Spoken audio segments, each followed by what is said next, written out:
Good morning, students. Today I am going to discuss on solution of set 1. कल के class में मैंने set 1 का 10 क्वेश्चन दिया था और आज उसका solution. The first question, find the least number of 6 digits which is a perfect square.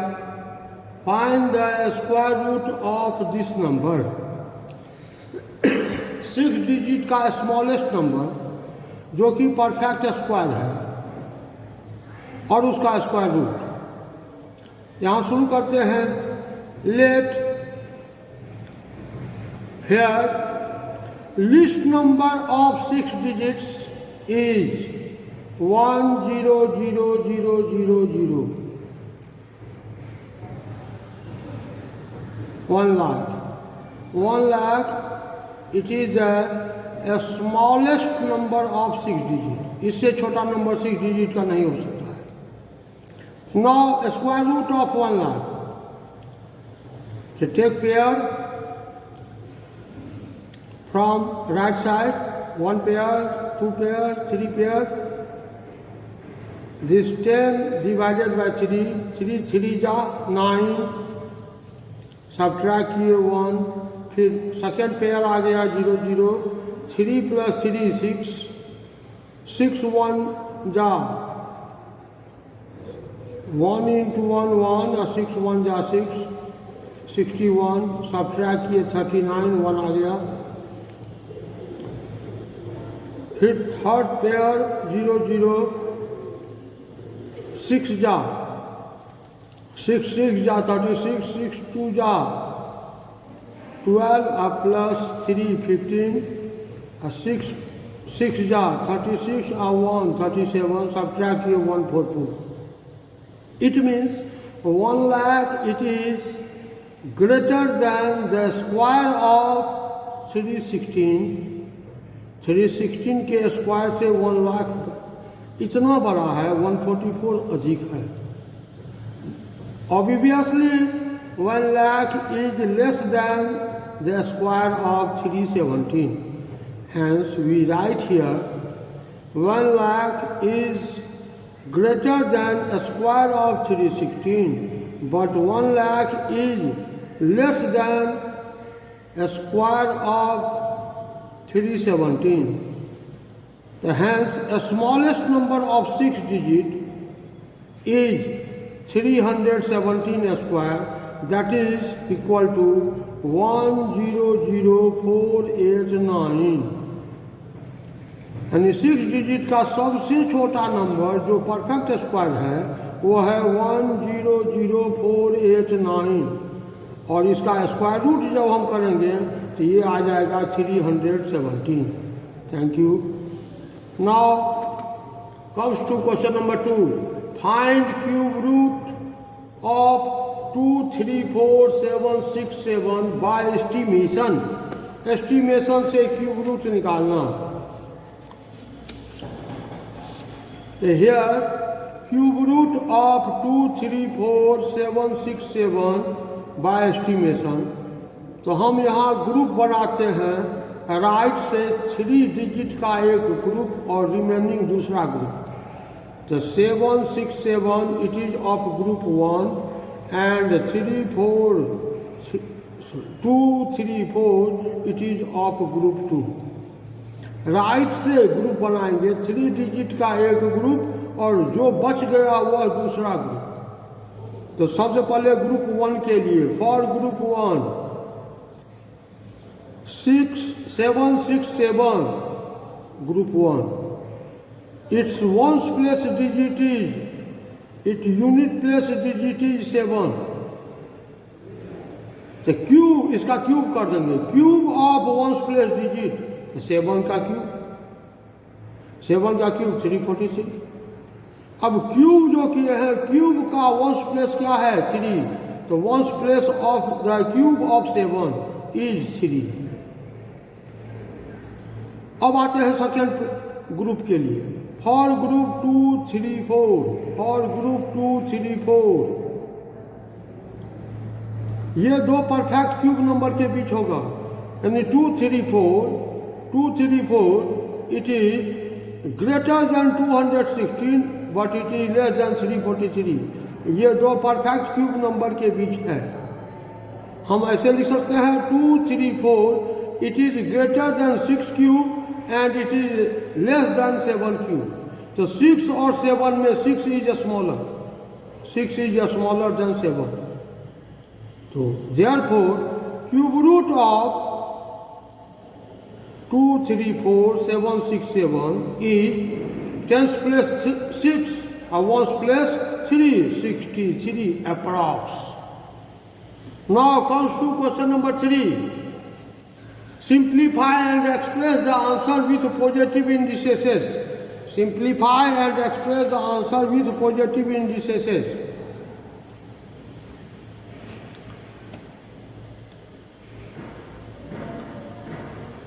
(1 by x exponent minus 12 fourth root whole exponent minus 2 by 3 that is equal to 1 by x exponent minus 12 divided by 4 minus 12 by 4 whole exponent minus 2 by 3 that is equal to 1 by x exponent minus 12 by 4 into minus 2 by 3 in exponent of exponent multiply the exponent. जब exponent का exponent हो तो हम exponent को multiply कर देते हैं, तो minus into minus plus 24 by 12 यानी 2 यानी 1 by x एक्सपोनेंट 2 यानी 1 एक्सपोनेंट 2 तो 1 x एक्सपोनेंट 2 तो एक्स स्क्वायर, तो 1 by x स्क्वायर पॉजिटिव है। यदि इसी को निगेटिव में कैसा लिखने के लिए तो इसको ऊपर ले जाते तो एक्स एक्सपोनेंट माइनस 2 लिख देते। Now comes to question number 4. It is very important question. Question number 4.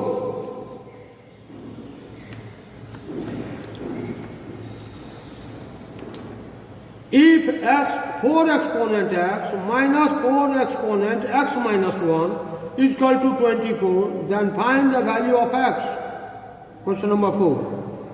4 exponent x minus 4 exponent x minus 1 is equal to 24.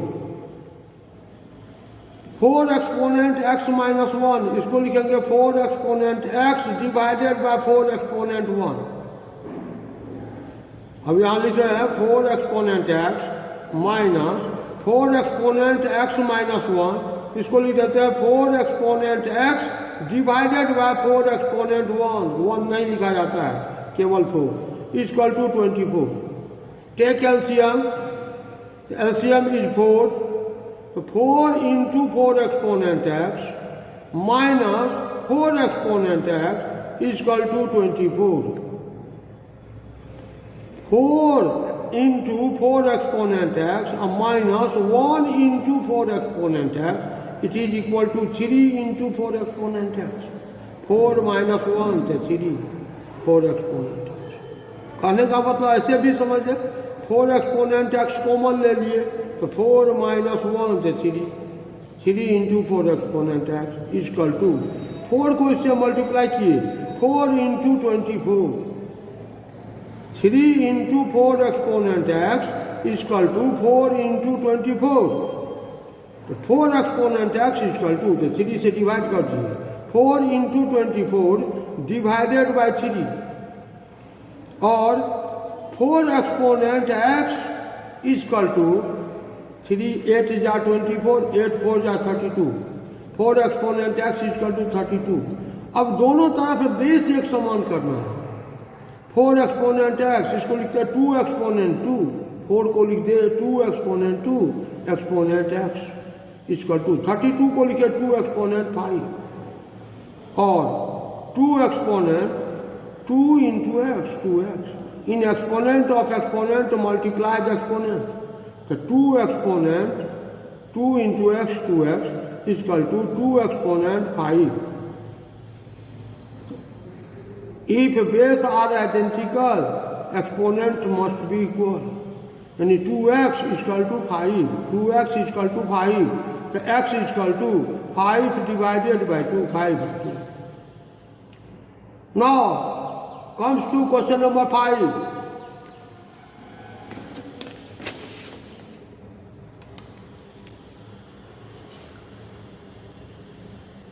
A garrison of 120 men had provision for 30 days. At the end of 5 days, 5 more men joined them. How many days can they sustain on the remaining provision? 120 आदमी के लिए किसी mess में 30 days का भोजन सामग्री है. 5 दिन जब खा लिया 120 आदमी, उसके बाद 5 दिन के बाद, यानी 5 दिन बीत गया, तो अब कितने दिन बच गए? 25 डेज. 25 डेज और खाना था 120 आदमी को, 5 आदमी और आ गया, तो कहता कितने दिन और चलेंगे? तो at the end of 5 days number of remaining days equal to 30 minus 5, 25. अब हम परफॉर्मेट तैयार करते हैं. Number of men and number of days. It is number of men and number of days. Number of days depends on number of men, so number of days is variable y, number of men is variable x. 120 men के लिए अब सामग्री बचा हुआ है 25 days का. 5 आदमी और आ गया, तो कितने आदमी हो गए? तो 120 प्लस 5, 125 मेन के लिए. तो वही सामग्री कितने दिन चलेगा? तो ए लेट, इधर एक्स वाई नहीं लिखेंगे, एक्स वाई इधर लिखना है. ये वेरिएबल पार्ट, ये कांस्टेंट पार्ट, इसलिए यहाँ ए लेट माना. यानी 125 मेन उसी भोजन सामग्री को और कितने दिन खा सकते हैं? तो ए दिन, a let. Since x and y are in inverse variation, क्योंकि आदमी की संख्या बढ़ेगी तो दिन की संख्या घट जाएगी. It is of inverse variation. Since x is in inverse variation of y, therefore multiply vertically. A into 125 is equal to 25 into 120, or A is equal to A into 125 is equal to 25 into 120, 25 into 120. तो A is equal to 125 से divide कर दिए. 25 into 120 divided by 125, 5 25 5 जा 125, 5 24 जा 120, यानी A is equal to 24. The answer should inverse. Answer should inverse. Hence, it will last for 24 days. 5 आदमी और आ गया, तो वही भोजन सामग्री जो कि 25 दिनों का बचा हुआ था, कितने दिन चलेंगे? तो 24 डेज चलेंगे, एक दिन कम हो जाएगा. Thank you and have a nice day. Remaining 5 problems on tomorrow's class. Thank you.